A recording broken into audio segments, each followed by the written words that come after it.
تایبەت بە پرسی هەڵبژاردننی سەرۆکایەتی ئەمریکا و کاریگەریە نێو خۆی و دەرێکیەکانی هەڵبژاردننی ئەو سەرۆکایەتی کە باس دەکرێت لە نێوان ترەمپ و کامالا هاریس کامیان دەنگی زیاتر بەدەست دەهێن و متمانەی زیاتری هاوڵاتی ئەمریکی بەدەست دێن و دەچنە سەر کورسی سەرۆکایەتی دەمانەوێت شرۆڤە و گفتوگۆی زیاتر بکەین بە میوانداری بەڕێز ساول مۆنتێس لێکۆڵەر لە ئەنوستیتی گۆڵد بۆ استراتیژی نێونەتەوەیی کە ڕاستەخۆ لە ڤێرجینیاوە لەگەڵمان دەبێت. بەڕێز ساولم کاتت باش، سوپاس کە ئامادەی لەگەڵمان. من بەو پرسیارە دەست پێ دەکەم بزانم ئەم هەڵبژاردنەی سەرۆکایەتی ئەمریکا لە نێوان ترەمپ و کامالا هاریس چی لە ناوخۆی ئەمریکا دەگۆڕێت؟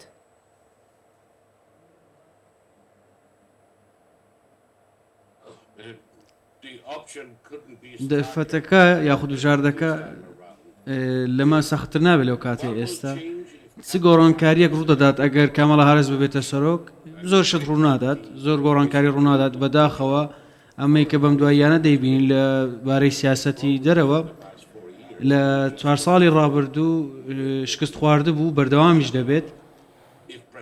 ئەگەر سەرۆک ترەمپ بگەڕێتەوە ئەو کاتە چاومان لەوە دەبێت پێشبینی ئەوە دەکرێت 4 ساڵ کاتێک سەرۆک بوو ئەم 4 ساڵە دووبارە دەبێتەوە. ئەمریکا ڕۆڵێکی چالاکتری دەبێت بە دیاریکراوی لە ڕووی ململانەکاندا. بۆ نمونە کێشەکانی ئێران لەگەڵ واشنگتن بەردەوام نابێت، لەگەڵ ڕووسیاش بە هەمان شێوە چاوەڕێی ئەوە دەکەین و پێشبینی دەکەین سیاسەتەکانی ئەمریکا هەوڵ بدات چارەسەرێک بدۆزێتەوە بۆ ململانەکانی ئۆکرانیا و ڕۆژهەڵاتی ناوەڕاست و لەبارەی سیاسەتەکان کاتێک بەر لەوەی باسی سیاسەتەکانی ترەمپم پۆ بکەی لەسەر ئاستی دەرەوە جارێ با لەسەر ئاستی ناوخۆ بدوێن بزانین سیاسەتەکانی ترەمپ بۆ ناوخۆی ئەمریکا چییە؟ ئایا تاکی ئەمریکی هاوڵاتی ئەمریکی سیاسەتەکانی ترەمپیان دەوێت یاخود سیاسەتی ترەمپ بۆ ئێستای ئەمریکا زەڕوریەتە؟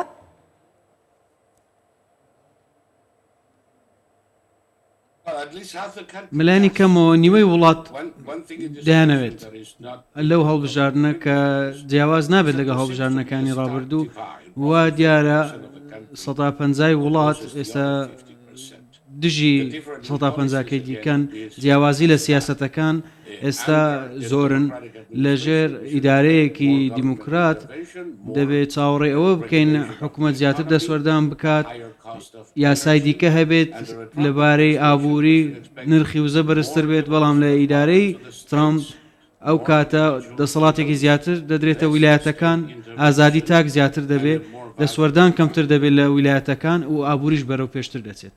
بەڵام ئەمڕۆ کامالا هاریس ڕکابەری سەرسەختی دۆناڵد ترامپ لە دوایین پەیامی بانگەشەکەیدا دەڵێ ئەگەر بێت و دۆناڵد ترامپ ببێتەوە بە سەرۆکی ئەمریکا ئەوە مانای بچووکردنەوەی هاوڵاتی و تاکی ئەمریکیە.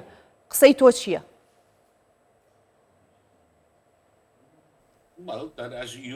هەروەک پێشتر ئەم لە دۆخی ڕاستی دوورکەوتووەتەوە، هیچ شتێک بوونی نییە گە بتوێت هاوڵاتی ورەیەکی بەرزتری هەبێت لە کاتێکدا تۆ ورەی بڕوخێنی، کاتێک دەگەڕێتەوە سەر دەرکردنی بڕیارەکان لەسەر ئاستی دیموکراسیەت بێ، بەڵام تۆ ڕێگەیان پێ نەدەی بەم شێوەیە پێناسەیان بۆ بکرێتن و تۆ دەسوەردانیان لە مافەکانیان بکەیت.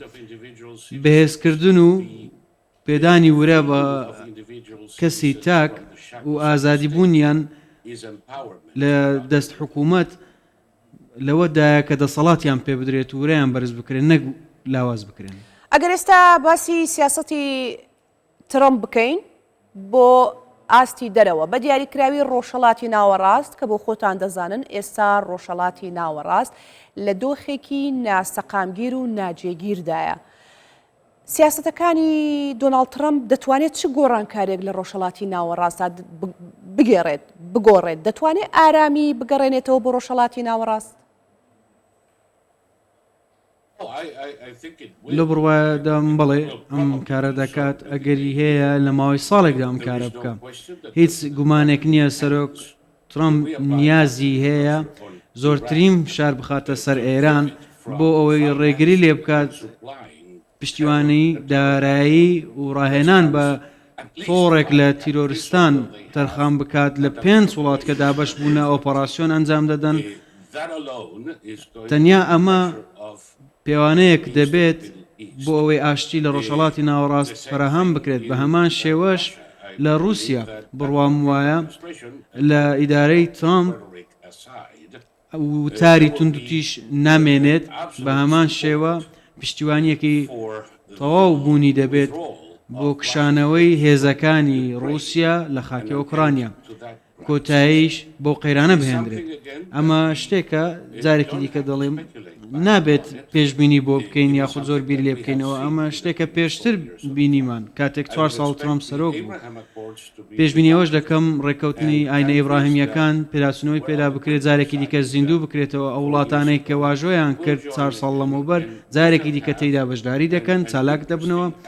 ئەو کاتی پەیوەندیەکی باشی عەرەب و ئیسرائیل و ئەمریکا دەبێت هاوپەیمان دەبن و وڵاتانی تیرۆریستی لەژێر چاودێریدا دەبن. کەواتە تۆ پشگیری ئەو قسەیە و ئەو خوێندنەوەیە دەکەی کە کەس بەشێک لە پسپۆڕ و شارەزایان و دیبلۆماتکاری ئەمریکی دەڵێن لەسەر دەمی ئیدارەکەی بایدن ڕۆژهەڵاتی ناوەڕاست یاخود دەسەڵاتی ئەمریکا بچوو کرایەوە و لاواز بکرا لە ڕۆژهەڵاتی ناوەڕاست.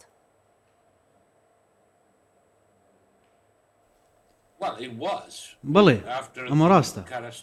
دوای کشانەوەی کارەساتبار لە ئەفغانستان ئەمریکا لە کۆتاییدا دەکشایەوە یان نا، ئەمە بابەتەکە ئەوە نییە. بەڵام بەو شێوازەی کە ئەنجامدرا ئاشکرایە کە شکست بوو و لەبارەی ئەو ناعەقلانیە پشتیوانیان ناعەقلانیە بۆ ئێران و ڕێگەی پێ بدرێت لە سزاکان ڕزگاری بێت، خۆی بە دوور بخات، ئەو سامانەی سڕ کرابوو پێی بدرێت نزیکەی 200 میلیارد دلار بوو پێی درایەوە. ئەمە وای کرد تیرۆر پارەدار بکرێت لە ڕۆژهەڵاتی ناوەڕاست.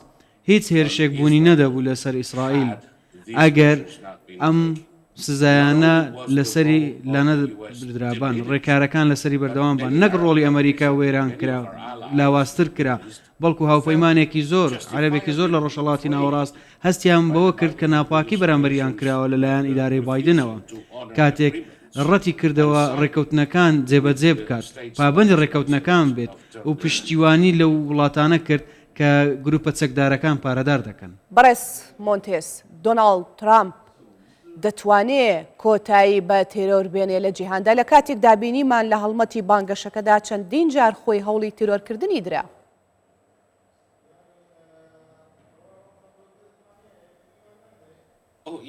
بڵێ بەدڵنیاییەوە زیاتریش بوونی دەبێت، زیاتر هەیە لەوەی هەوڵی دیکە هەبووە بۆی تیرۆر بکرێت لەوەی کە باشکرا باز دەکرێت. هەندێک چەکدار هەن لە پاکستان، عێراق کە هەوڵیاندا بوو زیاتر هەوڵی دیکە ئەنجام بدەن بۆی دۆناڵد ترامپ تیرۆر بکەن. کۆتایی بە تیرۆر دێنرێت لە جیهان لەو بڕوادام یەک کەس ئەو کەسی پێدەکرێت. بە دڵنیاییەوەش ئەم کارەی پێدەکرێت ئەو کاتەی کە پشتیوانکارانی تیرۆر لەناو بات. لە قسەکانتە زۆر تەکیدت لە ئێران کردەوە لە ڕۆژهەڵاتی ناوەڕاست بۆی دۆناڵد ترامپ سنوورێک بۆ دەست درێژیەکانی ئێران دابنێ. کەواتە پرسیارەکەم ئەوەیە ئایا ئەمریکا یاخود دۆناڵد ترامپ ئێران بەڕکابەری خۆی دەزانێت لە ڕۆژهەڵاتی ناوەڕاست؟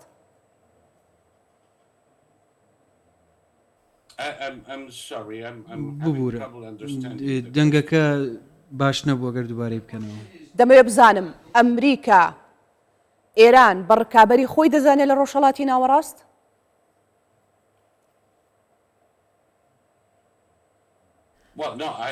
نەخێر، لە بڕوادانیم ئێران کراوە نییە لە ڕۆژهەڵاتی ناوەڕاست لەگەڵ ئەمریکا. بەم شێوێش بەردەوام نابێت ئەگەر سوپای پاسداران بەردەوام بن لە چالاکیەکانیان، واروە حکوومەت و دەسەڵاتی ئێستا ئێران لە دەسەڵات بمێنێتەوە.